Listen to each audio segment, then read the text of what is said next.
Miles de tropas rusas se han desplegado estratégicamente alrededor de toda la frontera con Ucrania. Más de 100.000 soldados se encuentran listos para atacar. Y en este conflicto se han involucrado los intereses de otras potencias mundiales como Estados Unidos y todos los países miembros de la OTAN.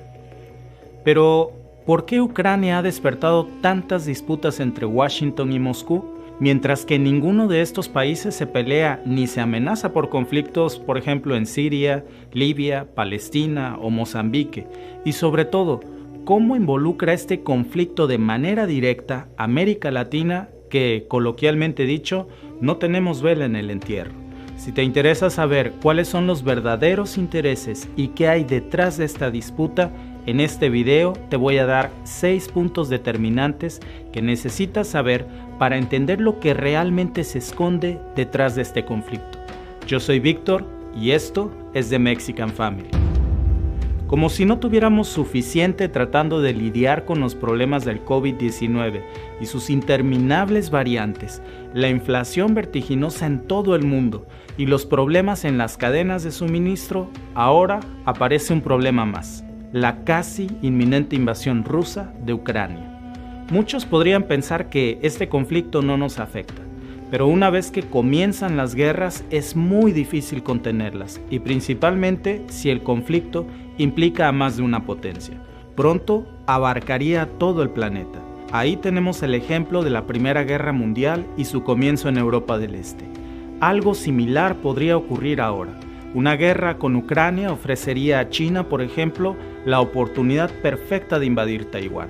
Y encendido el mechero, sería cuestión de tiempo para que esos conflictos impactaran aún más en la ya deteriorada economía mundial y en la escasez de casi todo. Para entender el origen de este conflicto, comencemos con lo básico. Aquí está Ucrania, y luce en el mapa justo como el relleno de un sándwich en medio de Rusia por un lado, Bielorrusia al norte y el resto de Europa por el otro lado. Y esa geografía pone ya de entrada a Ucrania en un conflicto geopolítico natural, justo al frente de ambos bandos, en un juego de poder entre Rusia y los países miembros de la OTAN. En este momento Rusia tiene apostados a lo largo de la frontera con Ucrania a más de 100 soldados rusos, cientos de tanques de guerra y mucha artillería pesada de todo tipo. Ucrania por sí sola no representaría un problema militar para Rusia. Pero no se trata solo de Ucrania, sino del respaldo que Estados Unidos a través de la OTAN proporciona a Ucrania. Y es que un punto clave para entender este conflicto es que por su posición geográfica, una toma rusa de Ucrania cambiaría significativamente todo el tablero militar en Europa. Ucrania le daría a Rusia una clara ventaja ante las fuerzas de la OTAN, no solo por anexar a los 45 millones de personas a su territorio. Además, sumaría toda la base industrial de Ucrania a Rusia y el Mar Negro se convertiría en la piscina particular de Putin o en un lago ruso y ejercería una enorme influencia en Turquía. En pocas palabras, Ucrania se convertiría en un nuevo escudo de acero para Rusia. Y esto nos lleva a nuestro segundo punto. Hay una historia muy antigua que une a Ucrania y a Rusia. ¿De dónde viene esta vieja historia entre Ucrania y Rusia? Para resumirlo de una forma muy sencilla, lo que ahora es Ucrania, Rusia y Bielorrusia nacieron juntas a orilla del río Dnieper hace casi 1200 años, una superpotencia medieval que incluía a gran parte de Europa del Este. Pero los rusos y los ucranianos se separaron lingüística e históricamente y políticamente. Y es que Ucrania es relativamente un país muy joven, nació en 1991, pero Vladimir Putin no lo ve así.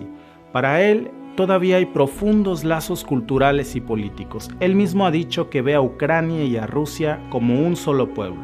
Bajo este pretexto de somos iguales, casi compadres, Putin busca la reunificación de Rusia, pero los ucranianos no lo ven así. De hecho, Ucrania pasó por 2 revoluciones en 2005 y 2014, ambas veces rechazando la supremacía de Rusia y buscando un camino para unirse a la Unión Europea y a la OTAN. que es liderada por Estados Unidos, y esto no le ha hecho nada de gracia a Putin, básicamente porque si Ucrania se vuelve miembro de la OTAN, las bases militares de la OTAN se podrían establecer justo al lado de las fronteras rusas, y por eso para Putin la incorporación de Ucrania a la alianza transatlántica liderada por Estados Unidos marcaría el cruce de una línea roja, y el escudo de acero que busca Rusia se convertiría más bien en un escudo de acero, pero para Estados Unidos y para la OTAN. Y esto nos lleva a nuestro tercer punto, que es el conflicto de Rusia con la OTAN. La OTAN, o la Organización del Tratado del Atlántico Norte, es una organización militar internacional liderada por Estados Unidos y por 30 países de Norteamérica y Europa, que básicamente se protegen entre sí de cualquier otro país que no pertenezca a la OTAN. Originalmente la OTAN se creó para protegerse de la Unión Soviética durante la Guerra Fría. Este mapa del propio sitio web de la OTAN nos muestra a Rusia en el este y a los países coloreados en azul, que son todos los miembros de la OTAN, y este aparentemente es el centro del conflicto. Así como Estados Unidos y parte de Europa tenían a la alianza militar de la OTAN, la URSS también tenía su propia alianza militar que incluía a todos los territorios que formaban la URSS. Pero en 1991, mediante un acuerdo entre el entonces presidente de la URSS, Mikhail Gorbachev, Rusia y Estados Unidos, acordaron disolver la URSS y la Alianza Militar Comunista del Pacto de Varsovia, a cambio de la promesa de que, entre otras cosas, Estados Unidos no intentaría colocar sus misiles nucleares en las fronteras de Rusia. Esa promesa consistía también en no expandir el poder de la OTAN, integrada en ese entonces con solo 12 países. Así que la URSS desapareció. Pero ahora Rusia se queja de que, como decimos en Latinoamérica, se los paisanearon o les vieron la cara.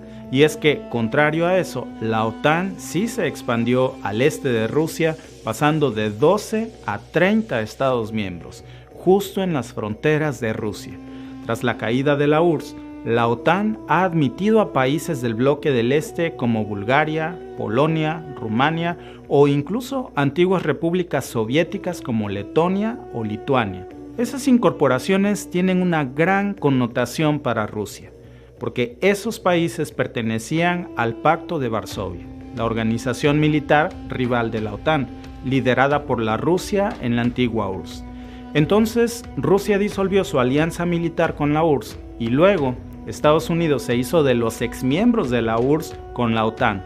Así que Rusia sintió que Estados Unidos fue como el amigo que te aconseja dejar a tu novia para luego el casarse con ella. Vaya amigos, ¿eh? Y eso es lo que enfurece a Putin. Rusia quiere que la OTAN retroceda, mientras la OTAN dice que no lo hará. Y en medio de toda esta disputa internacional, los realmente afectados son los habitantes de Ucrania. Y este es nuestro cuarto punto. En el año 2014, Rusia se apoderó de Crimea, que era parte del territorio de Ucrania. ¿Cómo lo logró? Después de la Revolución de la Dignidad de Ucrania del 2014, en la que las protestas de meses de duración finalmente derrocaron al presidente ucraniano pro-Moscú, Víctor Yanukovych. Putin usó el vacío de poder para anexar Crimea a Rusia y respaldar a los separatistas en las provincias del sureste de Donetsk y Luhansk, en donde se restauró la pena de muerte. Dirigieron docenas de campos de concentración donde los disidentes fueron torturados y ejecutados. El conflicto se convirtió en una de las guerras más sangrientas de Europa, que han matado a más de 13,000 personas y desplazado a millones más. Pero hoy las cosas son distintas en Ucrania. En el 2014, el ejército ucraniano no tenía el armamento suficiente ni entrenamiento táctico al nivel de Rusia. Hoy, 7 años después, Ucrania ha recibido armamento avanzado de Occidente y Turquía, incluidos los misiles Javelin, que pueden ser letales para los tanques rusos, y drones que jugaron un papel crucial en la guerra del año pasado entre Azerbaiyán y Armenia. Y previendo este escenario, Ucrania también ha impulsado desde hace ya varios años el desarrollo nacional de la producción de armas, algunas de las cuales son tan efectivas como las propias armas estadounidenses. Pero tampoco podemos olvidar que Rusia tiene uno de los equipamientos militares más poderosos del mundo. Así que en cualquier escenario, en una guerra nadie gana. Pero si es una guerra contra Rusia, aún peor. Y esto nos lleva a nuestro quinto punto. El conflicto de Ucrania no solo se trata sobre la OTAN. Desde hace más de 20 años, Rusia ya había buscado desesperadamente la membresía de Ucrania en un bloque de libre comercio dominado por Moscú que se lanzó en el año 2000, llamada la Comunidad Económica Euroasiática, que unió a varias exrepúblicas soviéticas y fue ampliamente visto como un primer paso para reencarnar a la URSS. Con una población de 43 millones y una poderosa producción agrícola e industrial, se suponía que Ucrania era la parte más esencial de esta alianza después de Rusia. Pero Kiev, la capital de Ucrania, se negó a unirse. Para crear este mercado autosuficiente, como el que Rusia quiere, se necesita una población de alrededor de 250 millones de personas. Y para que esto funcione, Rusia necesita incluir a Ucrania y Uzbekistán con una población de 34 millones. Y es que para Putin pareciera que el momento de intentar invadir Ucrania es ahora o nunca, porque la popularidad y sus índices de aprobación están bajando a medida que los rusos se resisten a las vacunas y protestas con índices inflacionarios que ha provocado la pandemia. La última vez que Putin invadió Ucrania con la anexión de Crimea a Rusia, sus niveles de popularidad se dispararon en un 90%, y ese tipo de sucesos de vuelta aumentarían de nuevo su popularidad. Pero frente a eso, el presidente Joe Biden dice que Estados Unidos no aceptará que Rusia invada la soberanía de Ucrania ni que vuelva a robar un solo centímetro a su territorio como lo hizo con Crimea en el 2014. Y Vladimir Putin contestó con un curioso mensaje a la historia de México y Estados Unidos. ¿Cómo responderían los estadounidenses si nosotros pusiéramos nuestros misiles en las fronteras de Estados Unidos con Canadá o México? ¿Antes acaso no hubo problemas fronterizos entre ellos? ¿A quién pertenecía California y Texas? ¿Se han olvidado? Pues bien, es un conflicto del pasado y ya está resuelto. Nadie habla de eso como hablan hoy de Crimea. Claro, que el ejemplo de Putin, que involucra poner misiles en México y Canadá, es un supuesto. Pero el otro ejemplo que cita sobre cómo Estados Unidos le arrebató a México la mitad de su territorio, ese sí es real. Y ese ejemplo no le ayuda mucho, pero sí nos ayuda a nosotros a entender cuál es la política expansionista de Rusia. Y no es que, como dice Putin, porque esté en el pasado ya no importe. México fue obligado a ceder a Estados Unidos poco más de la mitad de su territorio a través de la firma de un tratado al puro estilo de Don Vito Corleone, con una pistola en la cabeza y diciéndole a su vecino de México, ya sea tu firma o tus sesos, algo va a estar en este papel. Y así, el 2 de febrero de 1848, se firmó en la villa de Guadalupe Hidalgo, cerca de la Ciudad de México, el Tratado de Paz, Amistad, Límites y Arreglo Definitivo entre los Estados Unidos mexicanos y los Estados Unidos de América, que no tuvo nada de pacífico ni de amistoso, por lo que preferimos llamarlo nosotros mejor Tratado de Guadalupe Hidalgo. Después de que en 1845, cuando Estados Unidos se apoderó del territorio de Texas, que en ese entonces era parte de México, financiando a los separatistas de los residentes de Texas para que hicieran un plebiscito por el que decidían supuestamente unirse a Estados Unidos de la misma manera en que Rusia se hizo de Crimea, de forma ilegal y violando la soberanía de Ucrania.